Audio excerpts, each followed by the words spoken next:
Hi everyone. I have caught up with the grading up through Sunday night, and so I noticed some things that I wanted to make sure that I clarified because, as I said before, this opening week of information and this first whole unit that we're doing is so incredibly important for you to build upon for future papers that we write. So, a couple of things that I want to touch on would be one, make sure that you read your task list very carefully. For example, on the character analysis diagram in the instructions, it says to do that for Louise Mallard. The example that I provided was of Eveline, and I didn't want to put thoughts into your head about a character, so that was supposed to be done for Mrs. Mallard. So some of you missed a point or two because of that, just following your instructions.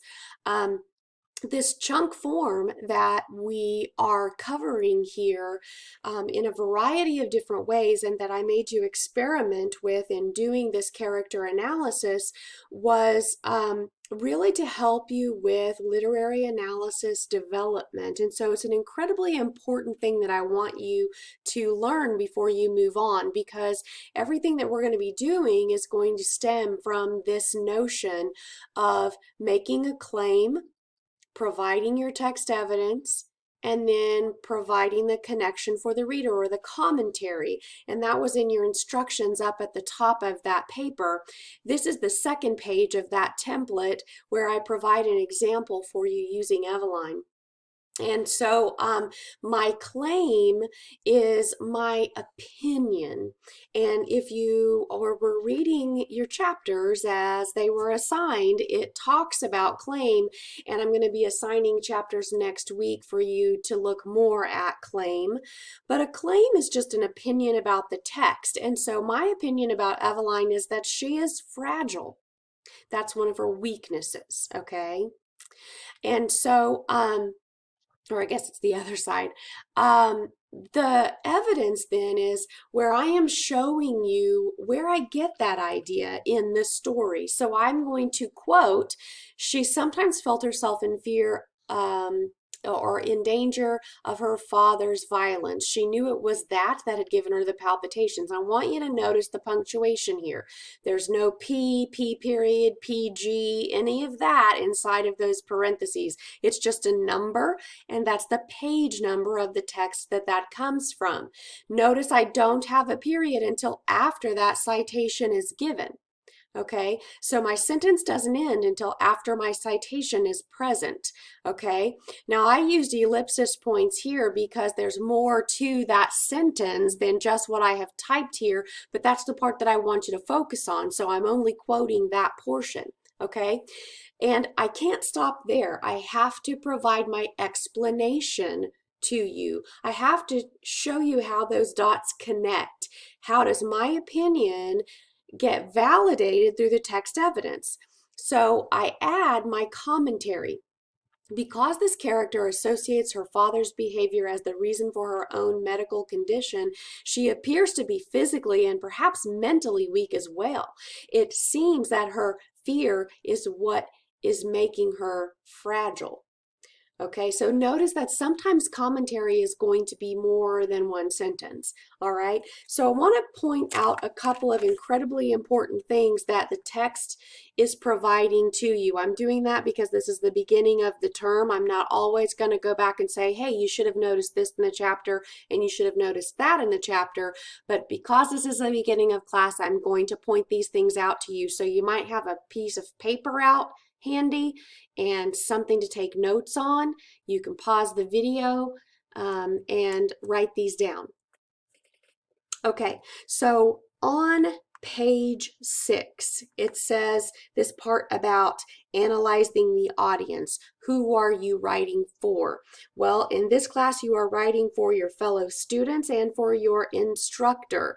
So the classmates and I, even if we don't publish these or make them all readable for everyone, that's who I want you to think your audience is, because there are certain expectations that you can set regarding knowing that audience, like what kind of language you're going to use. It also says at the top of page 7 that you don't need to summarize the plot because your audience has read the story. That was the story that was assigned for all of us. We're all familiar with what the general summary is.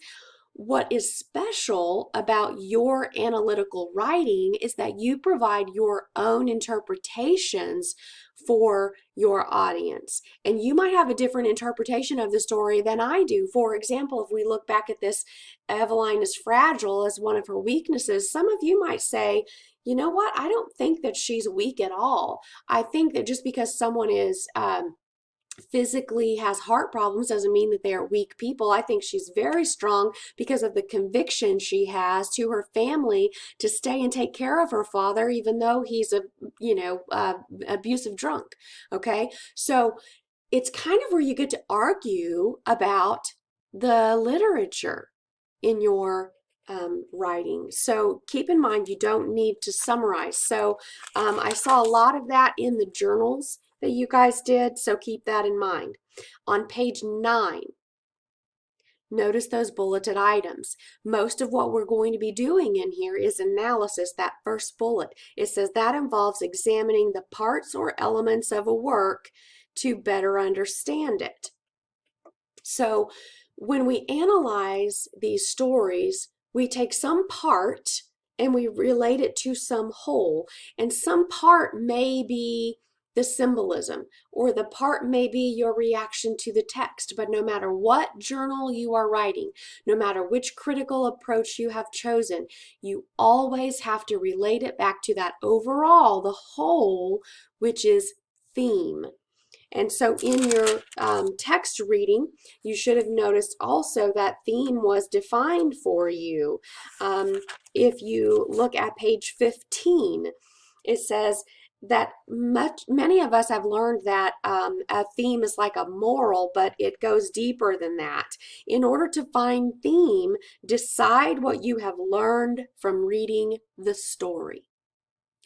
I define theme as the general insight into life that the author reveals.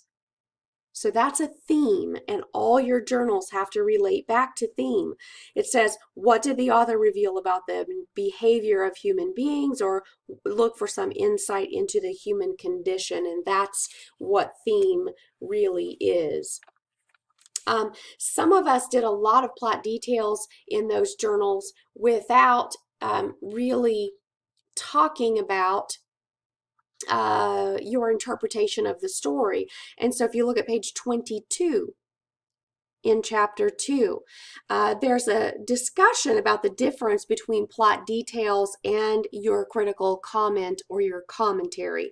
So a plot detail, for example, would be something like Jackson's story opens on a balmy summer day. That's something I can put my finger on in the book.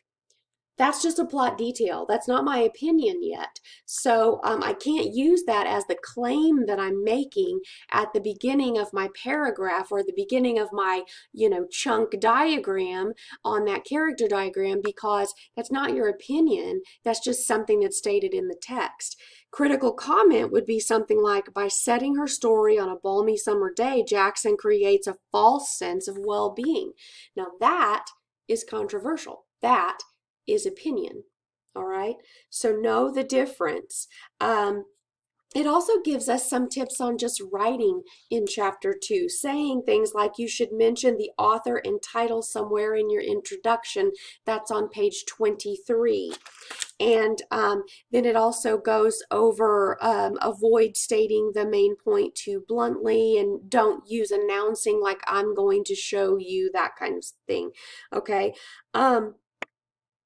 So read these chapters and paragraphs very closely and carefully because they're going to give you some important information.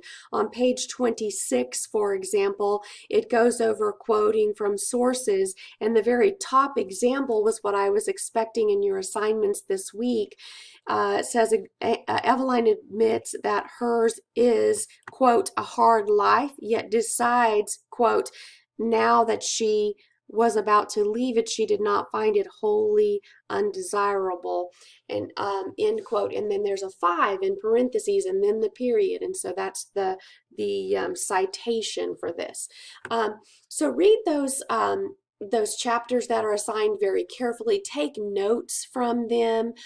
Chapter 6 also had a lot of important information in it for you on terminology that you are going to need as you are doing your formalist approach next week. Now, I think some people were maybe just a little bit confused on what exactly the reader response critical approach was all about. And I ask you to read chapter 34, which went over all of those different critical approaches. Then we're going to be experimenting with many of those in your journals in the next couple of weeks. So page 898, 899, that discusses the reader response. And I also provided for you this PowerPoint on critical approaches. So if you're skipping over the things that I'm not quizzing you over, stop it. Okay, so don't skip that stuff. There's a wealth of information that's going to help you on your assignments. So inside it says the transactional approach. Now on a previous slide it tells you that's the same thing as reader response.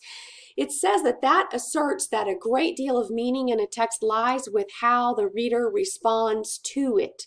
In other words, my reaction to the text is what the book says.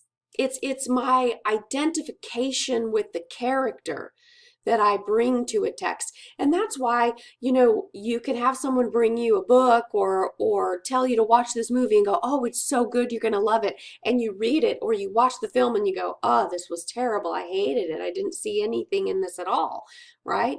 Well, that's because we all bring this transactional relationship with literature and film.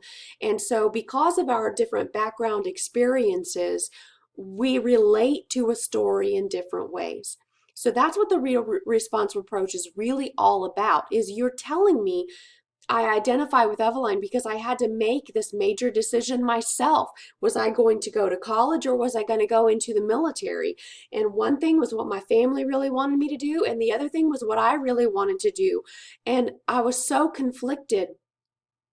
Your identification with that major decision that Eveline has to make is what makes you interpret the story a certain way. So that's where the crux of this particular approach really needed to be. And it gives you a couple of important ideas, and each one of these approaches in this PowerPoint tells you basically like some guiding questions or some leads to help you to know how am I going to respond using this approach. Ultimately, it says for this one, how do you feel about what you have read? And then always, what do you think it means? What is the theme? So important notes for you for this week. Make sure that you really go back and look at that literary analysis chunk form. This same assignment sheet is going to be used on your critical approaches for this week, and you always, always, always must impart a theme. What do you think this story or this author is trying to get across to the general reader? Okay, so for example, for Eveline, is it that commitment to family far outweighs anyone's personal needs for satisfaction or gratification? That's a theme, okay? Just saying that the story is about isolation isn't enough. You have to go beyond that and tell me, what about isolation is this author trying to get across to us as readers, okay? So make sure you keep those things in mind. If you've already attached, I notice maybe one or two of you have already attached your journal to go back and look at that closely. Look at the feedback you got on your Critical Approach Journal 1 by going to the My Grades link in order to improve upon your score for this week, because you've got two coming on Friday and Sunday this week. All right. As always, and there's an attachment on theme. Make sure you watch that video and that will help. As always, contact me if you have questions and I would love to help. Have a great week.